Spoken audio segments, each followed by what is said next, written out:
Nigeria's petroleum sector is in yet another turmoil.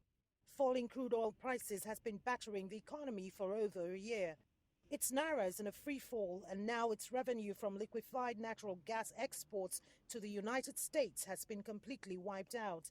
The United States has been the most reliable market and the biggest for Nigeria's natural gas, but it recently started exploiting its own natural gas resources.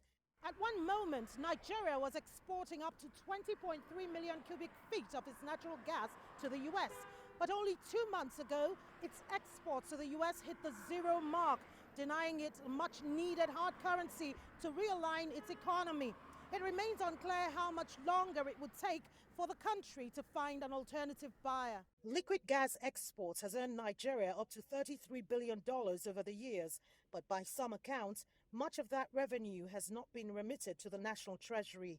And economist Jai Gaskia thinks the fall in gas exports might not have a huge effect on government revenues. There was really no remittance from gas into the federation account, even though the revenue entered NNPC's various accounts, but it was never remitted into the federation account.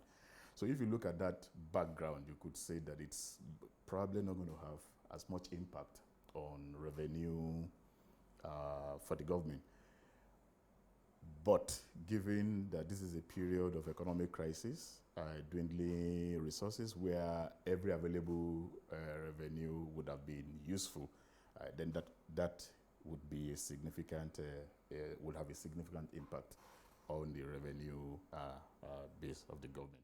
The government has been fighting endemic corruption to stem revenue loss in the oil and gas sector, but it will now have to find an alternative market. Gaskia thinks Nigeria needs to explore regional demands for natural gas to plug the existing gap. It will be far cheaper, for example, to ship refined products and to ship gas to countries, neighboring countries in the West African sub-region, than for those countries to actually ship from Europe or ship from America. And so that ought to be the advantage of scale that we as a country ought to be looking at in terms of our development planning. Nigeria has an estimated 188 trillion standard cubic feet of natural gas deposits. It could earn far higher revenue from exploiting gas resources than crude oil exports, but it would need to invest significantly in natural gas infrastructure, and the money to invest is fast shrinking. Kelechi Emekalam, CCTV Abuja, Nigeria.